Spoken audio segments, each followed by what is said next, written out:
పరిశుద్ధ బైబిల్ గ్రంథంలో నుండి మత్తయి సువార్త 28వ అధ్యాయము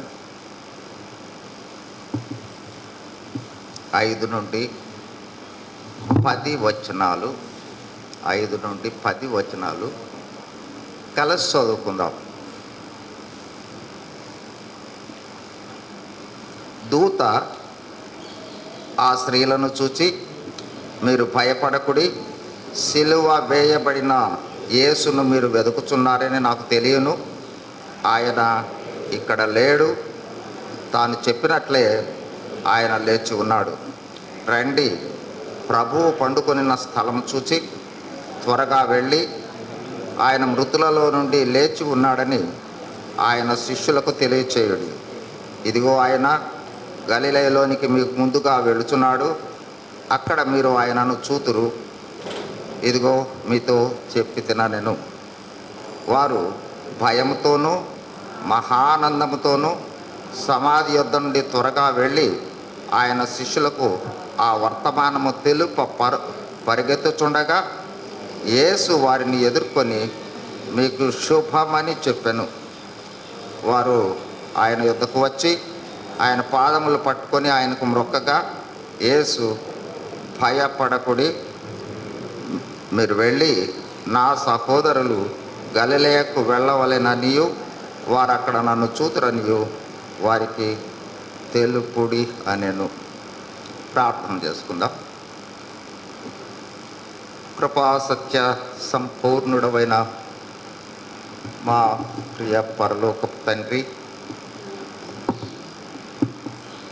అద్వితీయ సత్యదేవ, మహాకాశములు పట్టజాలని ప్రభువ, సకల ఆశీర్వచన స్తోత్రముల కన్నా హెచ్చైన నామం కలిగిన మా ప్రియ పరలోకపు తండ్రి, మా రక్షకుడు, మా విమోచకుడు, మీ ప్రియ కుమారుడైన యేసుక్రీస్తు ప్రభు వారి నామములో మీరు ఏర్పాటు చేసుకున్న ఈ దీపస్తంభమైన సైమన్ మెమోరియల్ మందిరంలో మీ పాద సన్నిధిలో చేరి మిమ్మల్ని ఆరాధించేందుకై మీరు మాకిచ్చిన ఈ పునరుత్థాన ఆదివారాన్ని బట్టి స్తుతిస్తూ ఘనపరుస్తూ హెచ్చిస్తూ ఉన్నాం. మీరు మా మధ్య ఆత్మస్వరూపిగా ఉన్నారు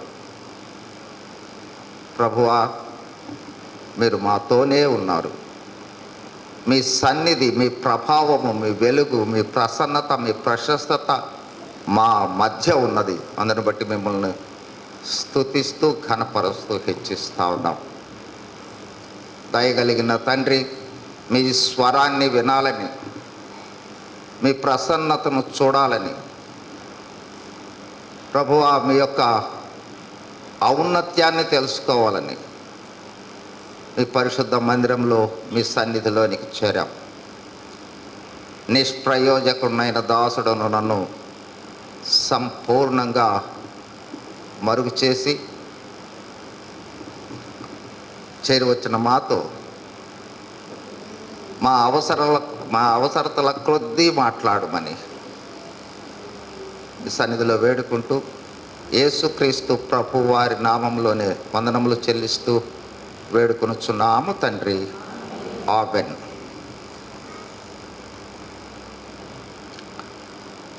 మరొక చక్కని వాక్యం ఇక్కడికి రాగానే కనిపించిన వాక్యం చూడండి, అక్కడ ఉంది. ఏమిటది? 1 కొరింథీ. చాలా జాగ్రత్తగా గమనించాల్సిన అద్భుతమైన మాట. మనం వెళ్ళేలోపు ఆ మాటలోని లోతైన అర్థాన్ని గ్రహించి వెళ్ళునట్లుగా దేవుడు మనకు సహాయం చేయనుగాక. చూడండి, 1 కొరింథీయులకు రాసిన పత్రిక 15వ అధ్యాయము 3-4 వచనాలు.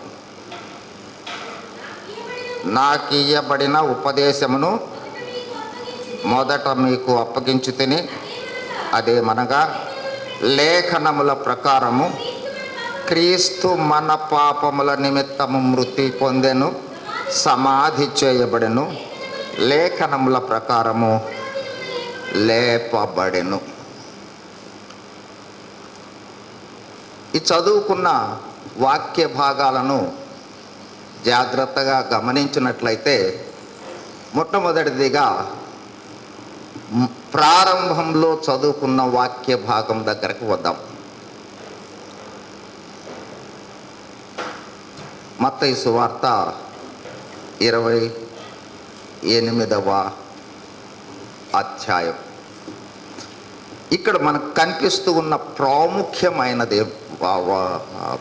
ప్రాముఖ్యమైన సత్యం ఏమిటంటే, ఆయన ఇక్కడ లేడు, ఆయన లేచి ఉన్నాడు.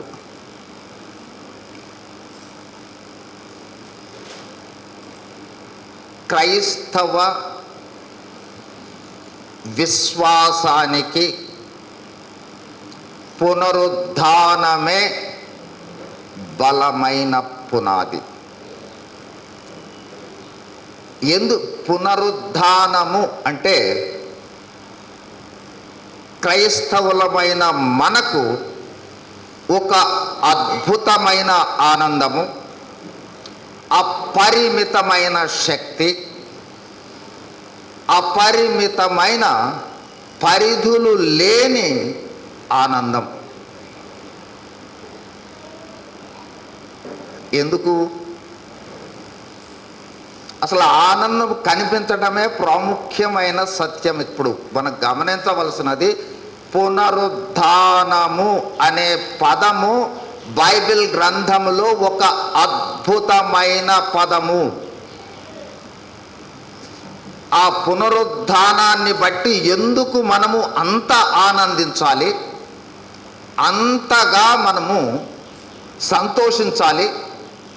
మీరు గమనించారు లేదో చూడండి, ఒక చాలా ప్రాముఖ్యమైన మాట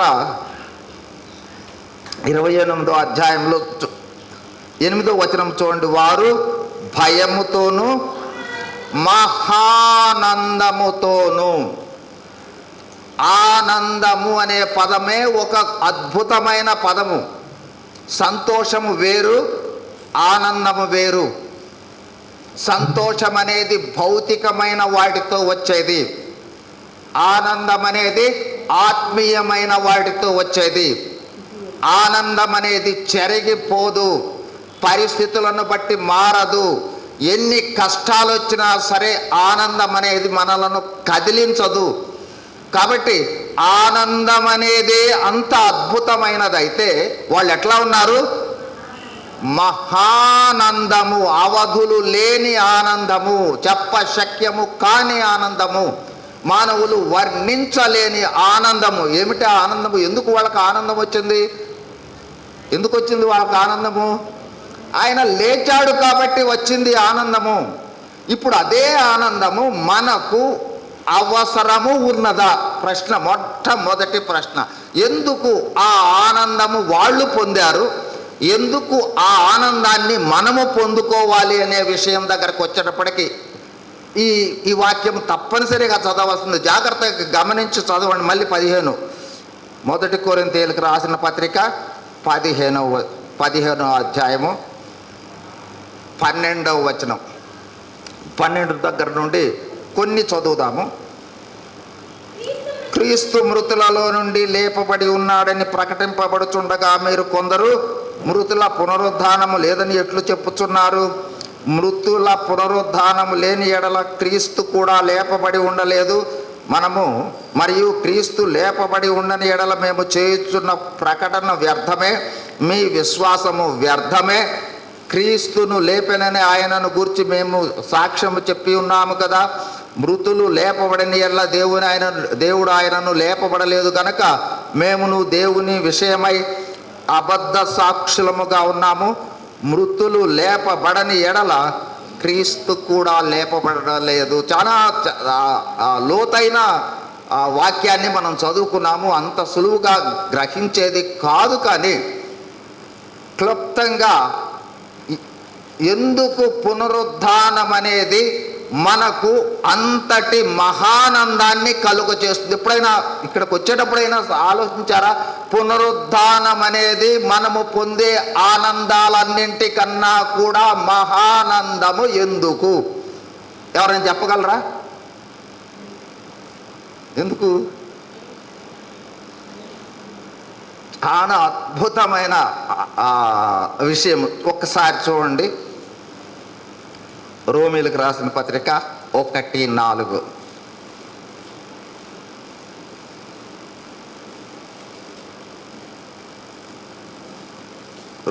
రోమా 1:4. యేసు క్రీస్తు అనే దగ్గర నుండి చదువుకుందాం. అందరూ చదవండి. యేసు క్రీస్తు శరీరమును బట్టి దావీదు సంతానముగాను మృతులలో నుండి పునరుద్ధానుడైనందున పరిశుద్ధాత్మను బట్టి దేవుని కుమారుడుగాను ప్రభావముతో నిరూపింపబడెను. ఇప్పుడు చెప్పండి, ఎందుకు పునరుద్ధానం అనేది అంతటి ఆనందము కలిగినది?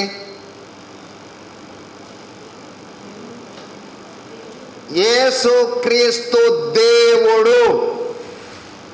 ఇదే చాలా ప్రాముఖ్యమైన సత్యం. యేసుక్రీస్తు దేవుడైతే మనకేమిటి? మనము ఆయనను విశ్వసిస్తూ ఉన్న విశ్వాసం అనేది నిజము. బైబిల్ గ్రంథంలో చెప్పబడిన ప్రతి మాట నిజము. బైబిల్ గ్రంథంలో ఉన్న సత్యాలన్నీ నిజము. బైబిల్ గ్రంథం ఇప్పటి వరకు మనము చేస్తూ ఉన్న భక్తి నిజము. మనము జీవిస్తూ ఉన్న జీవితానికి ప్రతిఫలాలు నిజము. దేవుని మాట వృధా కాదు. ఆయన దేవుడు. అదే పునరుద్ధానము ద్వారా మనము పొందే అద్భుతమైన ఆనందానికి కారణము. మనము నిజమైన దేవునినే విశ్వసిస్తున్నాం. కాబట్టి ఇది ప్రాముఖ్యమైన సత్యము. మన విశ్వాసము సత్యము. మనము చదువుతున్న వాక్యము సత్యము. మనము చదువుతూ ఉన్న ప్రతిదీ కూడా సత్యమే. నిష్ఫలంగా మనం ఏమీ చేయడం లేదు. మనము చేస్తూ ఉన్న ప్రతి దానికి ప్రతిఫలము ఉంది. ఇంకా కొన్ని సత్యాలు బైబిల్ వాక్యంలో ఉన్నది. దేవుడు మన మధ్య ఉన్నాడు, సత్యము. దేవుడు మనలో ఉన్నాడు, సత్యము. ఆయన మనలను విడువడు, ఎడబాయడు, సత్యము. Because he is God. అందుకు పునరుద్ధానం అనే పదము మనలో అద్భుతమైన శక్తిని నింపాలి. పునరుద్ధానం అనే పదము మనలను పరవశింపచేయాలి. పునరుద్ధానం అనే పదము మనలను నూతనమైన ఉత్సాహంలోనికి తీసుకుని రావాలి, నూతనత్వంలోనికి తీసుకుని రావాలి. అందుకే ఈస్టర్ అంటే నూతనమైన అనుభవంలోనికి రావటమే ఈస్టర్. పాత అంతా వెళ్ళిపోయి గుడ్ ఫ్రైడే రోజు యేసు ప్రభువారు చనిపోయాడు. శిష్యులు భయపడి దాక్కున్నారు, నిరుత్సాహము. ఈస్టర్ రోజు అంతా మారిపోయి నూతన ఉత్సాహము. ఇదే ప్రాముఖ్యమైన సత్యం. కాబట్టి ఈస్టర్ దిన సందేశము ప్రాముఖ్యంగా మనము విశ్వసిస్తూ ఉన్న దేవుడు నిజమైన దేవుడు. ఆయన చెప్పిన విధంగా మనలో ఉన్నాడు, మనతో ఉన్నాడు, మనలను విడువడు, ఆయన ఎడబాయడు. ఆ తర్వాత ఆ ఈస్టర్ రోజున జరిగిన సంఘటనలను మనం ఒక్కసారి జ్ఞాపకం చేసుకోగలిగితే చూడండి. శిష్యులు, మత్తయి సువార్త 28. ఈ స్త్రీలు ప్రభువును చూడటానికి వెళ్ళినప్పుడు చాలా ప్రాముఖ్యమైన పదాలు కనిపిస్తాయి. మొట్టమొదటిదిగా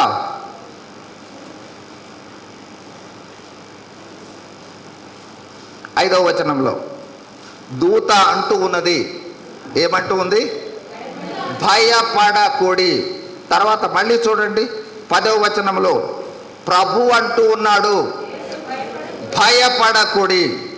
కాబట్టి ఇక్కడ ప్రాముఖ్యమైన రెండు సత్యాలు, భయపడకుడి. మరొక సత్యము చూడండి 9 యేసు ప్రభువే అంటూ ఉన్న మాటలు. మీకు శుభము. ఈ సందర్భంలో, ఈస్టర్ సందర్భములో చేరి వచ్చిన అందరితో దేవుడు మాట్లాడుతూ ఉన్నది, భయపడకుడి. ఆ భయపడకుడి అనే పదానికి అర్థానికి మనం వెళ్ళాలి అన్నట్లయితే ఎక్కడ చివరికి రండి, చూడండి ఒకసారి. ఎందుకు భయపడకుడి అని దూత చెప్పాడు, ఎందుకు భయపడకుడి అని యేసుక్రీస్తు చెప్పాడు, ఎందుకు భయం పడకుండా మనం ఉండాలి అన్నట్లయితే ఇప్పుడు చూడండి 18వ వచనం. పరలోకమందును భూమి మీదను నాకు సర్వాధికారము ఉన్నది. ఒకటి.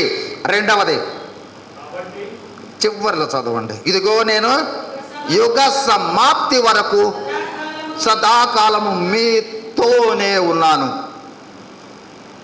పునరుద్ధానుడైన దేవునికి ఈ లోకములో సర్వశక్తి ఉంది, పరలోకములో సర్వశక్తి ఉంది. ఆ సర్వశక్తి కలిగిన దేవుడు మనము ఆయనను విశ్వసించడం ద్వారా మనలోనికి వచ్చాడు. ఆయన సదాకాలము విడువడు, ఎడబాయడు. మీరు ఏ పరిస్థితులలో ఉన్నా కూడా ఆయన భయపడకూడి అని వాగ్దానం చేస్తూ ఉన్నాడు. మీరు ఈ సందర్భంలో ఇక్కడికి అనేక రకాల భయాలతో, వాస్తవానికి అక్కడికి వచ్చిన మరియా, అట్లాగే తల్లి అయిన మరియా, సలోమి, వీళ్ళు చాలా భయాలతో వచ్చారు. శిష్యులు చాలా భయాలతో వెళ్ళిపోయారు. అదేవిధంగా మనకు కూడా రకరకాలైన భయాలు కలిగి ఉండి, ఒకవేళ ఉండవచ్చు మనకి. అవి భౌతికమైనవి కావచ్చు, లేదా అభౌతికమైనవి కావచ్చు. ఏ భయాలకైనా సరే దేవుడు మనతో మాట్లాడుతూ ఉన్నది, భయపడకుడి, నాకు సర్వాధికారము ఉంది. భూమి మీద పరలోకంలో సర్వము మీద అధికారము ఉన్న నేనే మీలో ఉన్నాను, మీతో ఉన్నాను.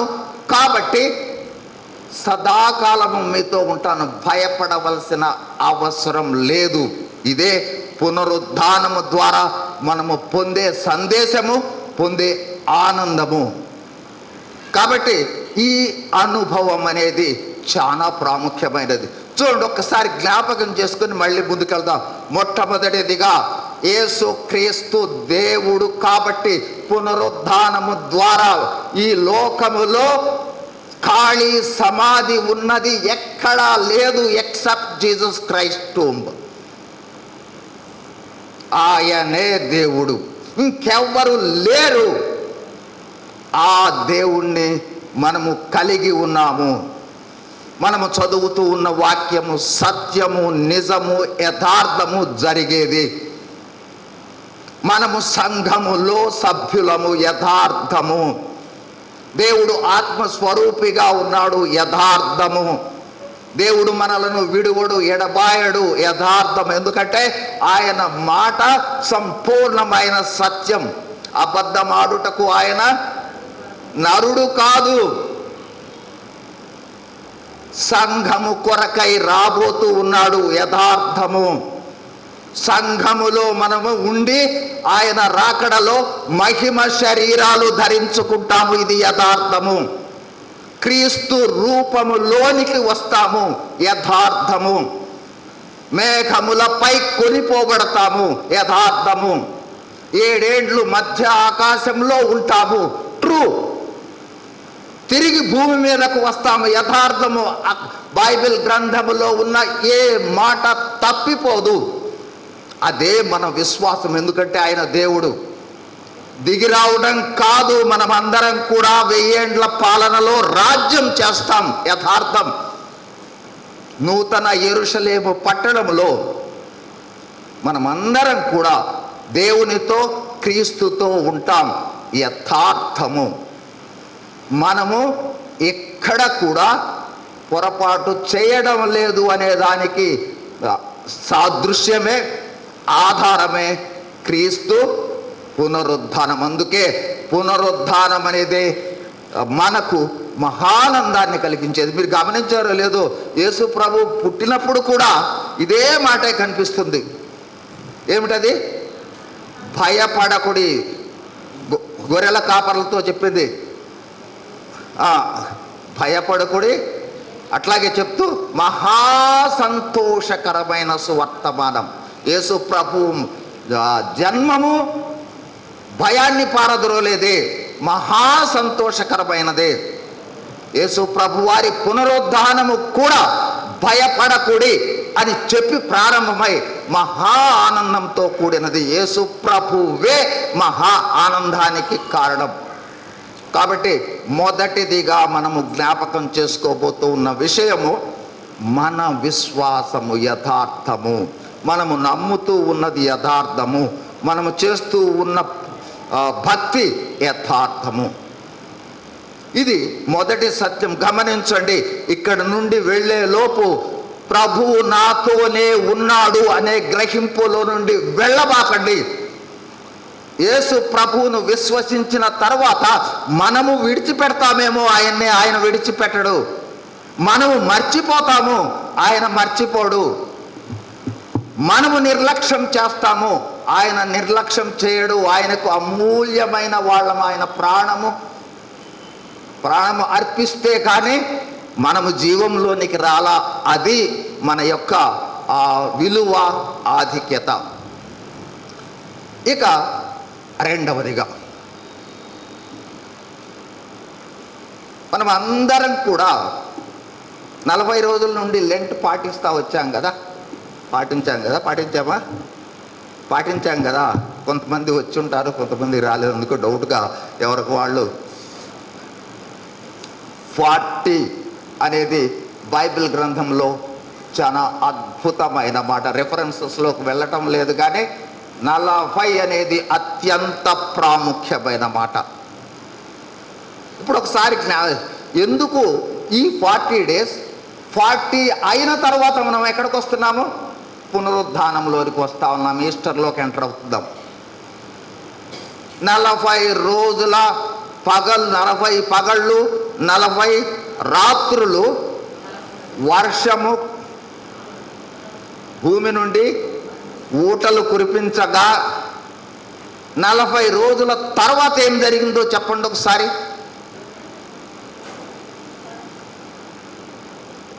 నోవాహు కాలంలోనండి, మనందరికి తెలుసు కదా, 40 రోజులు నీళ్ళు వచ్చినాయి. ఆ తర్వాత మొత్తం కొట్టుకుని వెళ్ళిపోయింది. తర్వాత ఏమైంది? సమస్తము నూతనమయ్యింది. పాత వృక్షాలు లేవు, మళ్ళీ కొమ్మలు చిగుళ్ళు రావాల్సి వచ్చింది. పాతవన్నీ చనిపోయినాయి. అందుకోసమే కొంతమందినే తీసుకుని వచ్చాడు. ఆ వాళ్ళే మిగిలారు, మిగతా వాళ్ళు లేరు. ఇక ఈ లోకమంతా నూతనమైపోయింది. ఈ మాట మనకు జ్ఞాపకం చేసేది ఏంటో తెలుసా? 40 రోజులు దాటిన తర్వాత పాత స్వభావం మన దగ్గర ఉండకూడదు. పునరుద్ధాన అనుభవంలోనికి వస్తే ఇంకా లోక సంబంధమైన స్వభావాలు ఉంటే ఈ 40 రోజులు అయిపోయేటప్పటికీ క్రొత్తదనం రావాల్సిందే, దైవ స్వభావం రావాల్సిందే, నర స్వభావం పోవాల్సిందే. అందుకోసము ఈ 40 రోజులు దేవుని దగ్గర కనిపెట్టేది. ప్రభువా, నేను అబద్ధాలు ఆడుతూ ఉన్నాను, ఈ అబద్ధాల నుండి నేను విడుదల కావాలి. 40 డేస్లో నేను విడుదల కోసం ప్రయాసపడితే 40 రోజుల తర్వాత విడుదల వస్తుంది. అందుకోసము ఆ ప్రయాస. 40 రోజుల ప్రారంభంలోనే తీర్మానాలతో ప్రారంభం కావాలి, ముగింపు తీర్మానాలు అమలుతో కంటిన్యూ కావాలి. అట్లాగే ఇంకొక విషయం జ్ఞాపకం చేస్తాను. యేసు ప్రభువు బాప్తిస్మము పొందిన తరువాత 40 రోజులు సాతాను చేత శోధింపబడ్డాడు. ఎందుకు? ఆ తర్వాత ఏం చేశాడు చెప్పండి? ఆ తర్వాత ఏం చేశాడో తెలిస్తే కానీ ఎందుకు శోధింపబడ్డాడో తెలియదు. తర్వాత ఏం చేశాడు? తర్వాత కానీ పరిచర్య ప్రారంభం కాలేదు. కాబట్టి ఈ 40 రోజులు మనము దేవుని సన్నిధిలో గడుపుట, ఇంతవరకు మనకు దేవుడు ఏ పరిచర్య ఇచ్చాడో ఆ పరిచర్యలోనికి రాలేదేమో. పరిచర్య కోసం సిద్ధపాటే 40 రోజులు. దేవుని సంఘం కోసం సిద్ధపాటు, దేవుని కోసం మనం ప్రయాసపడటానికి సిద్ధపాటు. 40 డేస్ క్యాజువల్గా స్టార్ట్ చేసి క్యాజువల్గా ముగించటం కాదు క్రైస్తవులమైన మనం చేయాల్సింది. క్రైస్తవులమైన మనము రోషం కలిగిన వాళ్ళం. ఏది సులువుగా తీసుకునే వాళ్ళం కాదు. తీసుకుంటున్నాము అంటే మారాల్సిందే. కాబట్టి మనందరికీ ఏముంది? పని ఉంది.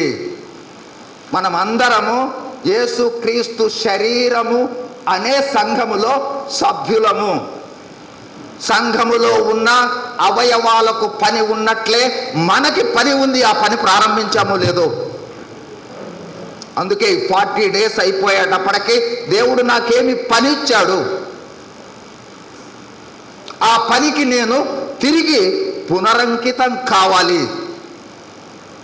మీరు గమనించారో లేదో, ఏలియా కూడా ఒక చోట కూర్చొని ఇంకా నేను చనిపోతానంటాడు.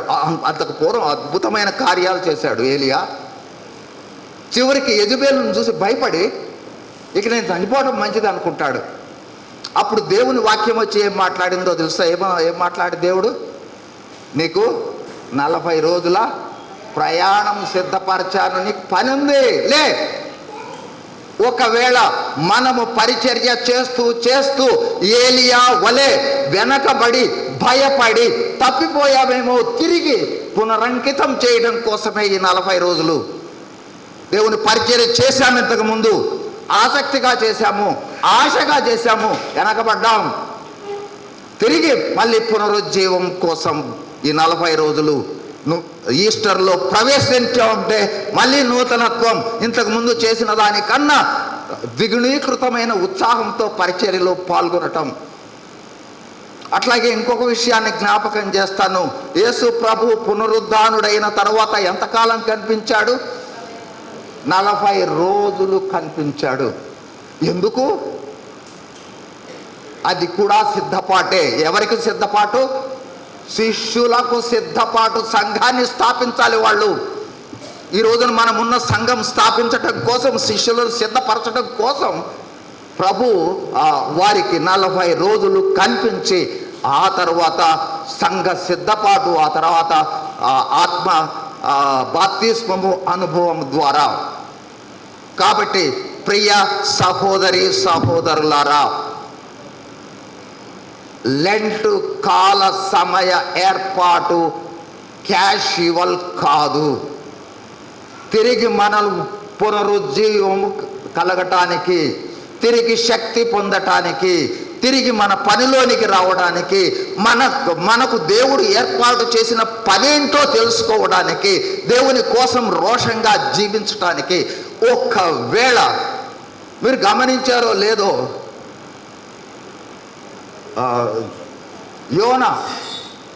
యోనా ప్రకటించినప్పుడు వాళ్ళు 40 రోజులు ఉపవాస దినము ప్రకటించారు. ఫలితంగా దేవుని ఉగ్రత నుండి తప్పించుకున్నారు.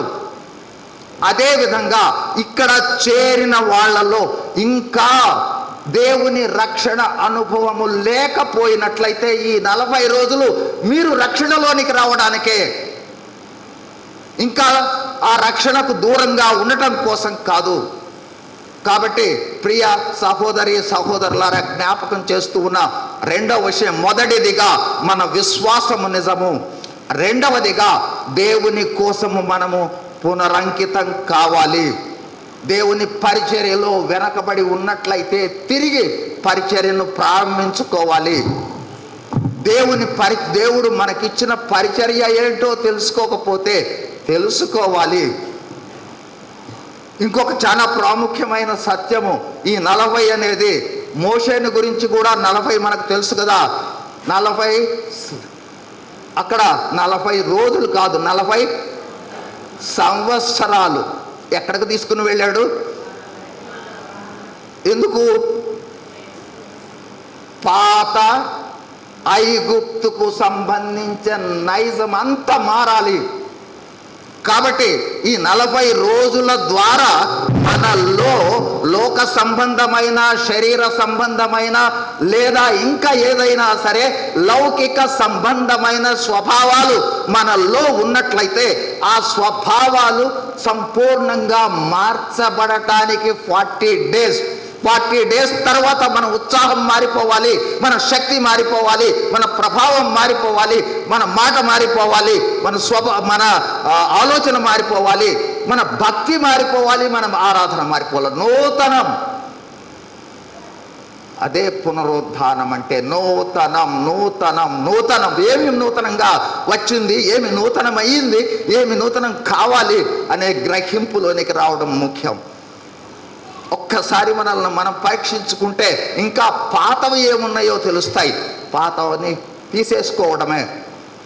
ఇది రెండవ విషయం. మొదటిదిగా జ్ఞాపకం చేసుకున్న విషయము, మనము చేస్తూ ఉన్న విశ్వాసము యథార్థము, మనము చేసే భక్తి యథార్థము, మనము నమ్ముతూ ఉన్న సత్యము యేసుక్రీస్తు ప్రభు దేవుడే. రెండవదిగా నూతన అంటే పునరుద్ధానములో ప్రవేశించుట అనేది మనము నూతన ఉత్సాహముతో ఎంటర్ అవ్వాలి, నూతన తీర్మానాలతో ఎంటర్ కావాలి, నూతనమైన ఆలోచనలతో ఎంటర్ కావాలి, నూతనత్వముతో ఎంటర్ అవ్వాలి. కాబట్టి తిరిగి మనము సంపూర్ణమైన శక్తి, సంతోషము, సామర్థ్యాలతో, ఎందుకంటే ఆ నూతనమైన అనుభవంలోనికి నిశ్చయముగా మనం వెళతాం, ఎందుకంటే ఆయనే మనలో ఉన్నాడు. అయితే ఒక్కటి మాత్రం గుర్తుపెట్టుకోండి, చాలా ప్రాముఖ్యమైన సత్యము. చాలా సార్లు ఒక సత్యం ఏంటంటే, దేవుడు నీకు ఇష్టము లేకుండా జోక్యం చేసుకోడు. దేవుడే మారుస్తాడు అని అనుకోకండి.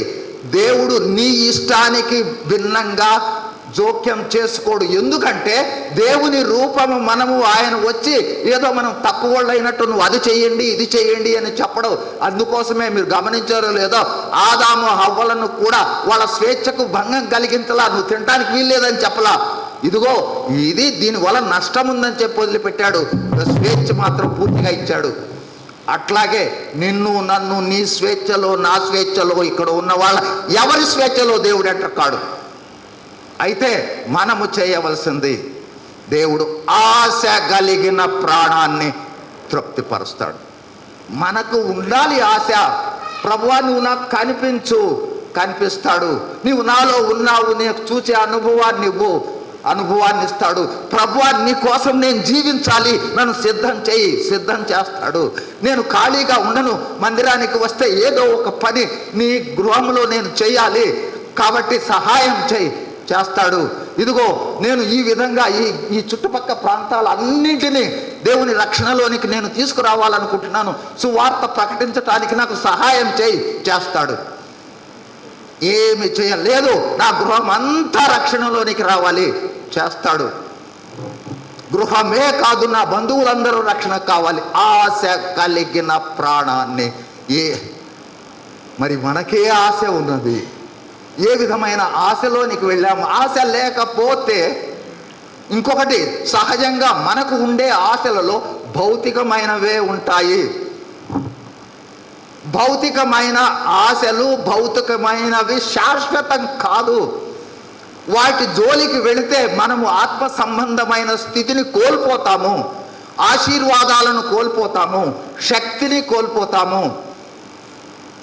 కాబట్టి అవసరమైనది ఎటర్నల్, నిత్యము ఉండే ఆశీర్వాదాలు, వాటి వైపు చూద్దాం.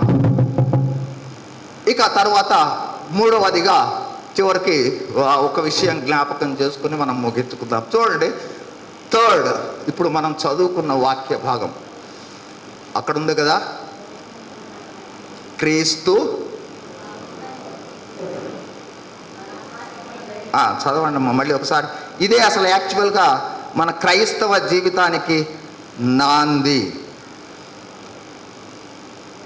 కొరింథీయులకు రాసిన మొదటి పత్రిక 15వ అధ్యాయం 3-4 వచనాలు. ఒకసారి 2వ వచనంలో చివర సువార్త అనే దగ్గర నుండి ప్రారంభించాం. సువార్త మీకు ప్రకటించితినో ఆ ఉపదేశమును మీరు గట్టిగా పట్టుకున్న ఎడల ఆ సువార్త వలననే మీరు రక్షణ పొందువారయుందురు నాకియ్యబడిన ఉపదేశము మొదట మీకు అప్పగించి తిని, అదేమనగా లేఖనముల ప్రకారము క్రీస్తు మన పాపముల నిమిత్తము మృతి పొందెను, సమాధి చేయబడెను, లేఖనముల ప్రకారము 3వ దినమున లేపబడెను. ఇదే మన జీవిత సత్యం. యేసు క్రీస్తు ప్రభువు గుడ్ ఫ్రైడే రోజున కల్వరి శిలువ మీద శిక్ష పొందాడు. ఎవరి శిక్ష? ఆయన శిక్షింపబడ్డాడు. ఎవరి కోసం? మనము శిక్ష పొందాలి, మనము ఎక్కాలి ఆ కల్వరి శిలువ మీదకి. మన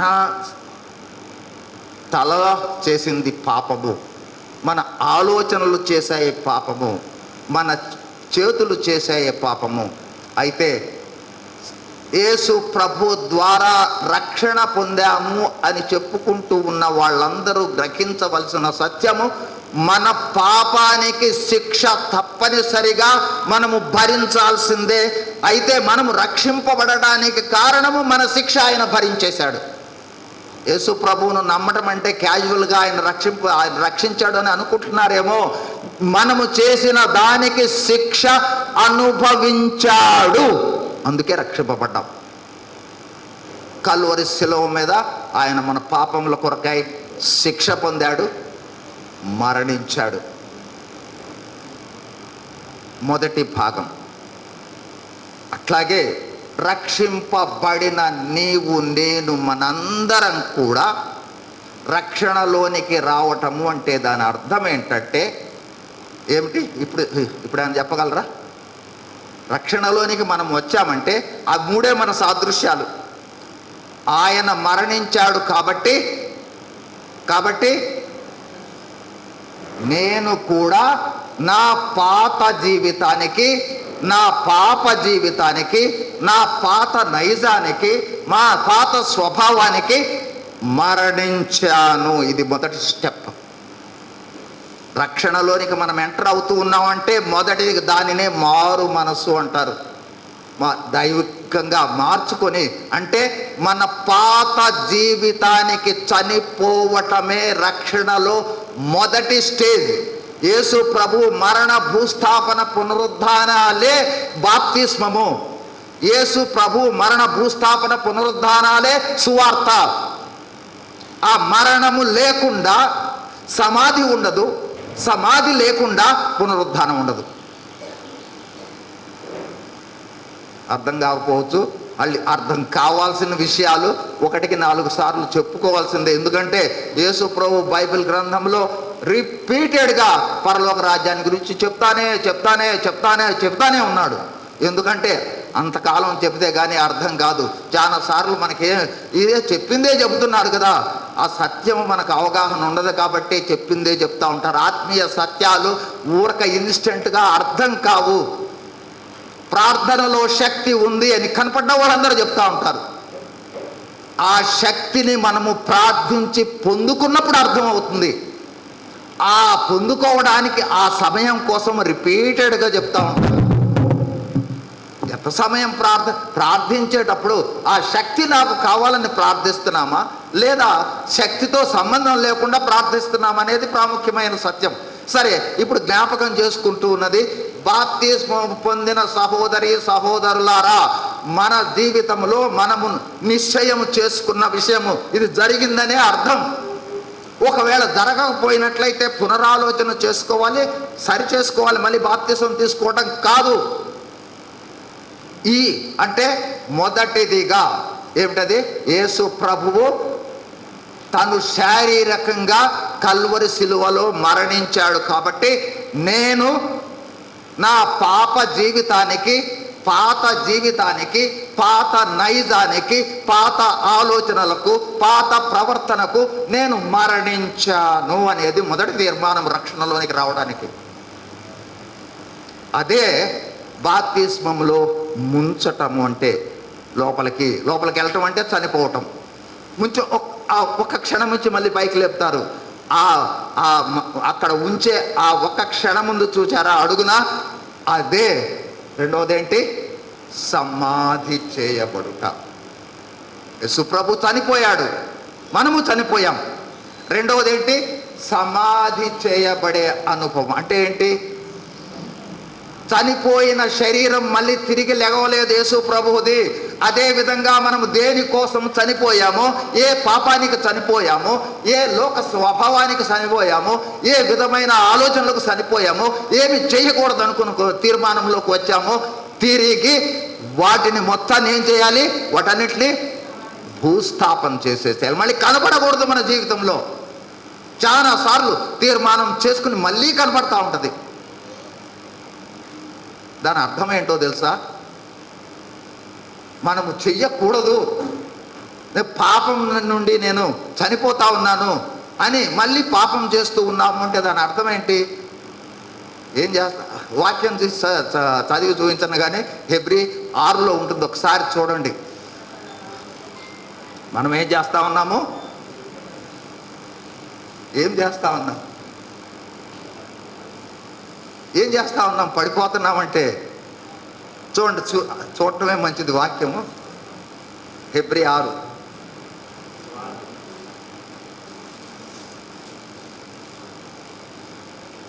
4వ వచనం. 4 ఒక్కసారి వెలిగింపబడి పరలోక సంబంధమైన వరమును రుచి చూచి పరిశుద్ధాత్మలో పాలివారై దేవుని దివ్యవాక్యమును ప్రభావమును అనుభవించిన తర్వాత తప్పిపోయిన వారు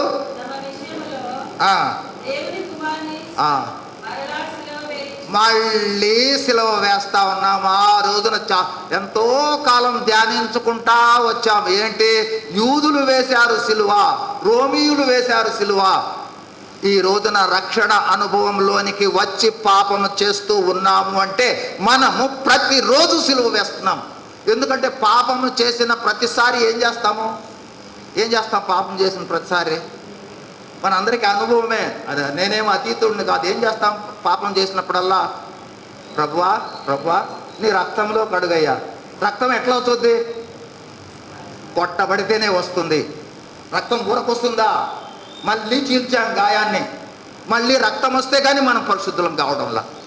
మనము ఎన్నిసార్లు ప్రభువా నన్ను క్షమించు, నీ రక్తంలో కడుగని అడుగుతున్నామంటే ఆ సమయంలో మనము ఆయనకు ఏం చేస్తూ ఉన్నాము, మళ్ళీ గాయాలు రేపుతా ఉన్నాం, మళ్ళీ సిలువ వేస్తూ ఉన్నాం.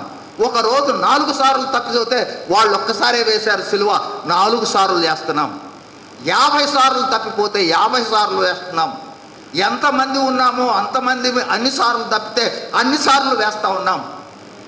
చాలా జాగ్రత్తగా గ్రహించవలసిన సత్యం, రక్షణ అనుభవంలోనికి పాపాలు విడిచిపెట్టిన తర్వాత వాటిని సమాధి చేయకుండా మళ్ళీ అవి లేస్తూ ఉన్నాయి అంటే మళ్ళీ మనం గాయాలు చేస్తూ ఉన్నాము. రెండవది కాబట్టి సరే, ఇప్పుడు జ్ఞాపకం చేసుకుంటూ ఉన్నది, రక్షణ అంటే మొట్టమొదటిది పాత పాప జీవితానికి, లోక సంబంధమైన జీవితానికి, లోక సంబంధమైన స్వభావానికి మరణించుట.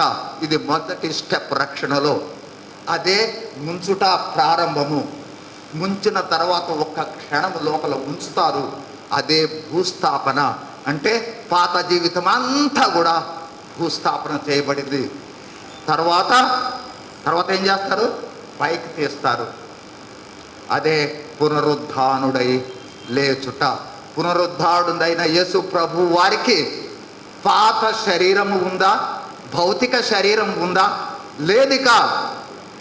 అదే మనము ఆ రక్షణ అనుభవంలోనికి, అంటే మృతి చెంది తిరిగి లేపబడిన అనుభవంలోనికి వచ్చిన తర్వాత మన జీవితమే మారిపోవాలి. అందుకోసమే అంటాడు, ఎవరైనాను క్రీస్తు యేసునందున్న ఎడల వాడు నూతన సృష్టి. ఆ తర్వాత పదం ఉంది, ఏంటది, పాతవి గతించెను, ఇదిగో సమస్తము క్రొత్తవైన. అన్నీ మారిపోవాల్సిందే. మన మాటలు మారాలి, మన చూపులు మారాలి, మన స్వభావం మారాలి, మన వేషం మారాలి, మన ప్రవర్తన మారాలి, మన ఆలోచన మారాలి, మనం చేసే పనులు మానాలి, మన కుటుంబంలో మనం ప్రవర్తించే తీరు మానాలి, ఇతరులతో ప్రవర్తించే తీరు మానాలి. యేసుక్రీస్తు వాళ్ళే ఉన్నారు కదా వీళ్ళు అని రావటమే నిజమైన రక్షణ అనుభవంలోనికి రావటం. కాబట్టి ఈ అనుభవంలోనికి రావాలి అన్నట్లయితే ఒక్క విషయాన్నే జ్ఞాపకం చేసి నేను ముగించేస్తాను. చూడండి, యేసు ప్రభువు వారు లేచిన తరువాత మొదటి రోజున చేసిన కార్యాలలో ఒక కార్యం కనిపిస్తుంది. యోహాను సువార్త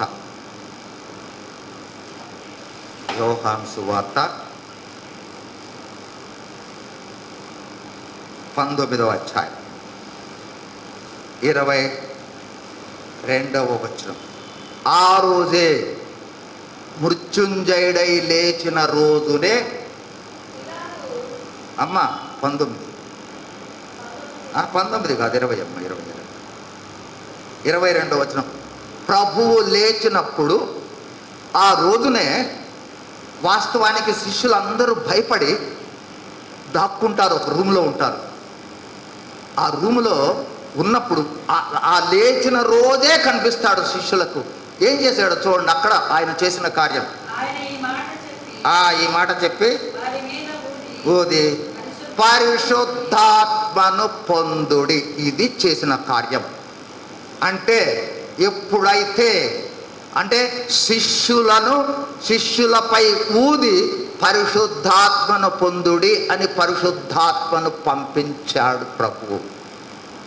ఇప్పుడు మనము జ్ఞాపకం చేసుకున్నవన్నీ మనం చేయాలి అన్నట్లయితే, పునరుద్ధానము ద్వారా పొందే శక్తి, ఆనందము, ప్రభావాన్ని పొందాలంటే, ఆ గ్రహింపులోనికి రావాలంటే, అదేవిధంగా రెండవదిగా ఈ పునరుద్ధానంలో ప్రవేశిస్తూ మనము కొన్ని ఆలోచన చేసాము, నూతనత్వంతోనూ లేదా నూతన తీర్మానాలతో మనం వెళ్ళాలంటే, లేదా రక్షణ అనుభవము ద్వారా నూతనమైన సృష్టిగా చేర్చబడి నూతనమైన వాళ్ళంగా మార్చాలి అంటే, పాత స్వభావం అంతా పోవాలంటే, ఎప్పుడు కూడా గమనించండి, ప్రాముఖ్యమైన సత్యము భౌతికమైన వాటితో క్లబ్ చేసుకొని యేసు ప్రభువును చూడకండి. చూచినంత కాలం యేసు ప్రభు వారిని చూచే అనుభవంలోనికి రాలేరు. కాబట్టి ఆ అనుభవంలోనికి రావాలి అన్నట్లయితే మనము ఆ నూతనత్వము అనే అనుభవంలోనికి రావాల్సిందే. ఆ అనుభవంలోనికి రావాలి అంటే, అలా చూడాలి అన్నట్లయితే ఏం కావాలి? మనకి ఏం కావాలి? వీళ్ళకి లేదు, శిష్యులకు లేదు కాబట్టి చేశాడు. ఏం చేశాడండి ఇక్కడ? వాళ్ళ మీద పరిశుద్ధాత్మను ఊదాడు. కాబట్టి పరిశుద్ధాత్మను పొందుకున్నప్పుడే ఆ విధమైన శక్తి కలిగిన జీవితాన్ని జీవించగలము. అందుకోసమే పౌలు భక్తుడు కూడా ఎఫెసీ 5:18 అంటాడు, మద్యముతో మత్తులై ఉండకడి, అందులో దుర్వ్యాపారము గలదు. అయితే వాక్యమే శక్తి. వాక్యము మనకు ఎంత తెలుసో అంత శక్తి. వాక్యము మనకు ఎంత తెలుస్తో అంత ఆదరణ. వాక్యం అనేది ఎంత తెలుసో అంత దేవుణ్ణి గ్రహించగలము. వాక్యం అనేది మనకు ఎంత తెలుసో అంత దైవికమైన విషయాలను గ్రహించగలము. ఇప్పుడు మళ్ళీ కంటిన్యూషన్, ఎక్కడో ఆపేస్తాం కదా, అందులో దుర్వ్యాపారం కలదు. అయితే ఆత్మపూర్ణులై ఉండుడి. అది క్రిస్టియానిటీకి అవసరమైంది. అదండి ఆత్మతో నింపబడుట, ఆత్మ అభిషేకంలో ఉండుట, ఆత్మ ఆధీనంలో ఉండుట, ఆత్మ చెప్పిన విధంగా జీవించుట, ఆత్మ చెప్పిన అనుభవంలో ఉండటం. ఇది అసలు ఉండటం. ఈ ఆత్మతో ఎంత కాలము నింపబడకుండా ఉంటామో, ఎంత కాలము ఆత్మ ఆధీనంలో ఉండమో, లేదా ఎంత కాలము ఆత్మ స్వరాన్ని వినమో, నూతనత్వము వచ్చే విషయంలో వెనకబడుతూనే ఉంటుంది. కాబట్టి ముగించుకోబోతా ఉన్నాం. జ్ఞాపకం చేసుకునండి, మన ప్రార్థనలో ఉండవలసిన ఒక ప్రాముఖ్యమైన అంశము లూకాసు వార్త 11:13 ఉంది. మీ పరలోకపు తండ్రి తన్ను అడుగు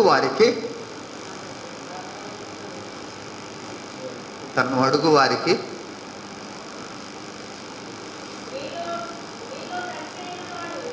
అమ్మ 11, 13 పరిశుద్ధాత్మను ఎంతో నిశ్చయముగా అనుగ్రహించును.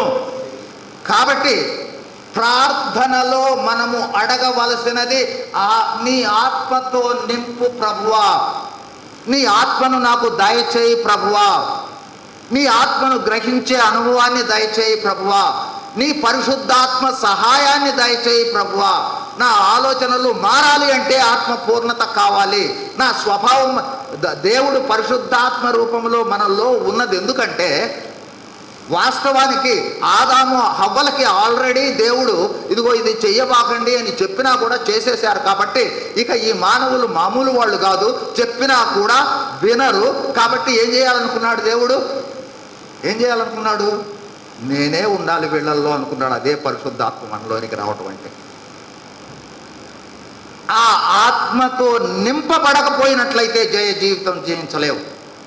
ఆత్మతో నింపబడకపోయినట్లయితే బైబిల్ గ్రంథాన్ని గ్రహించలేము.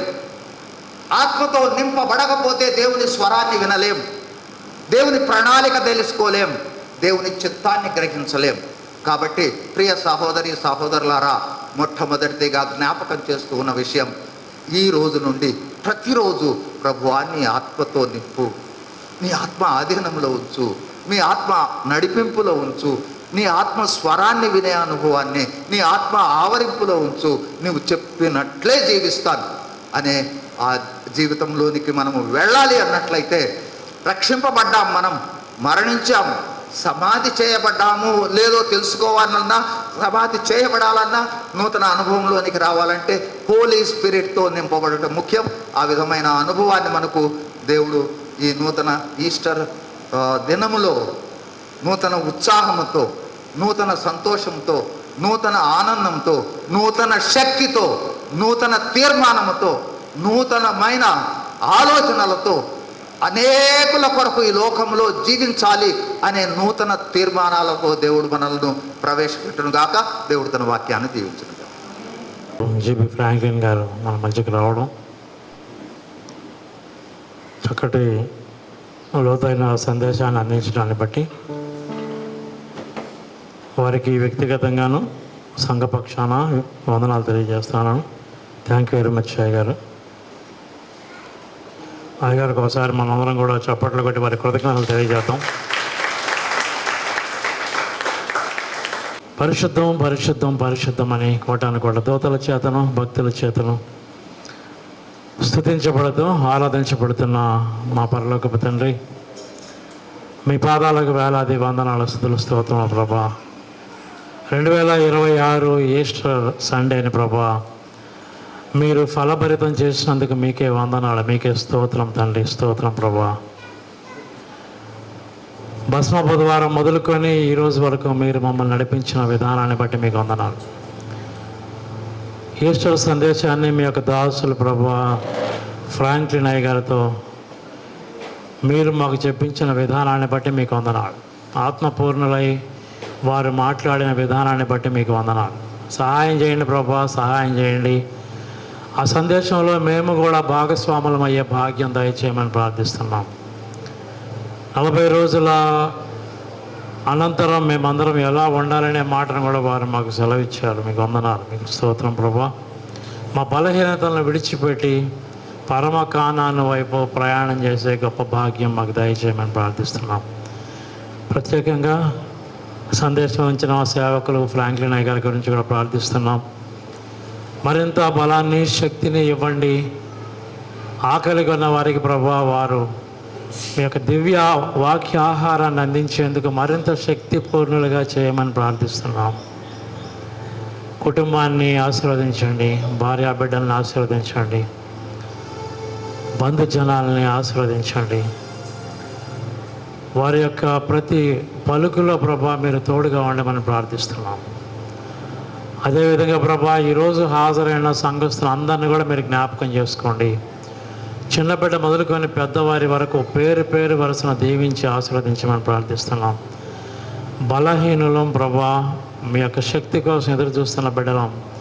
సహాయం చేయండి, సహాయం చేయండి. ఆనాడు సముద్రంలో మునిగిపోతున్న పేతురు గారికి మీరు చేయందించినట్లుగా బలహీనమైన విశ్వాసం కలిగిన మమ్మల్ని ప్రభా చేయి పట్టి మమ్మల్ని బలవంతులుగా ప్రభా ఆత్మపూర్ణులుగా చేయమని ప్రార్థిస్తున్నాం. అది కేవలం మీ వల్లనే సాధ్యపడుతుంది. మా శక్తి సరిపోదు ప్రభా. సహాయం చేయండి, సహాయం చేయండి ప్రభా, సహాయం చేయండి. కొన్ని ప్రకటనలు మేము చెప్పుకొని ఉన్నాం, వాటిలో కూడా మీరు మాకు తోడుగా ఉండండి. విజ్ఞాపన రాత్రి విషయంలో కానివ్వండి, సమ్మర్ క్లాసెస్ విషయంలోనూ, చిల్డ్రన్ బైబిల్ స్కూల్ విషయంలోనూ సహాయం చేయమని ప్రార్థిస్తున్నాం. చాలామంది పిల్లలు 10th క్లాస్ ఇంటర్మీడియట్ ఎగ్జామ్స్ రాసి ఉన్నారు ప్రభా. వెళ్ళే ముందు ప్రార్థనలు చేయించుకొని ప్రభా మీ భక్తితో వెళ్ళారు. సహాయం చేయండి. త్వరలోనే రిజల్ట్స్ రాబోతున్నాయి. కేవలం ఈ ప్రేయర్ హాల్ బిడ్డలే కాదు, ఈ రాష్ట్రాల్లో ప్రభా ఎవరైతే 10th క్లాస్ ఎగ్జామ్స్ రాశారో వారిని అందరినీ కూడా ప్రభా మీరు దీవించి ఆశీర్వదించండి. జయమని గ్రహించమని ప్రార్థిస్తున్నాం. ఒకవేళ జయము లభించకపోతే ఏ మాత్రం నిరాశ పడకుండా, జీవితంలో చదివే ముఖ్యం కాదు ప్రభా, ఎంతో జీవితం ఉంది, దేవుడు మాకెందుకు శ్రమించాడని ధైర్యంగా ప్రభా ఓటమని ఎదుర్కొనే శక్తిని కూడా తెలుగు రాష్ట్రాల్లో ఉన్న బిడ్డలందరికీ అనుగ్రహించండి. ఎట్లాంటి దుర్వార్త మేము వినేటట్లుగా కాకుండా ప్రభా, చిన్న బిడ్డలందరినీ ప్రభా, టీనేజ్లో ఉన్న బిడ్డలందరినీ మీరు ఆశీర్వదించండి. మీరు చేపట్టి నడిపించండి. శక్తినివ్వండి, మానసిక శక్తినివ్వండి. సహాయం చేయండి, సహాయం చేయండి, సహాయం చేయండి. మా ప్రభు ఆరాధనలో పాటలతోనూ వాయిద్యాలతోనూ మిమ్మల్ని ఘనపరిచిన బిడ్డలను ప్రభా జ్ఞాపకం చేసుకోండి. సాక్ష్యాలు చెప్పిన బిడ్డలను ప్రభా మీరు జ్ఞాపకం చేసుకోండి. తగిన శక్తిని ప్రసాదించండి ప్రభా. కానుకలు తమ కష్టార్జితంలో కానుకలు సమర్పించిన బిడ్డలను ఆయన మీరు జ్ఞాపకం చేసుకోండి. తిరిగి తగిన ప్రతిఫలాన్ని వారికి దయచేయమని ప్రార్థిస్తున్నాం. ఈరోజు ప్రభా మేము ముగింపు అనంతరం బ్రేక్ఫాస్ట్లోకి వెళ్తున్నాం. సహాయం చేయండి, సహాయం చేయండి. బ్రేక్ఫాస్ట్ తయారు చేసిన బిడ్డలను మీరు ఆశీర్వదించండి. తినబోచుండగా ఏ కీడు సంభవించకుండా మమ్మల్ని ఆరోగ్యవంతులుగా తయారు చేయమని ప్రార్థిస్తున్నాం ప్రభా. మీ చిత్తమైతే మరొక పర్యాయం 12వ తారీఖు ఆదివారం మేమందరం కూడా కలుసుకొని మిమ్మల్ని స్తుతించే గొప్ప భాగ్యం మాకు దయచేయమని క్రీస్తు నామమున వేడుకుంటూ ప్రార్థిస్తున్నాం తండ్రి. ఆమేన్. పరలోకమందు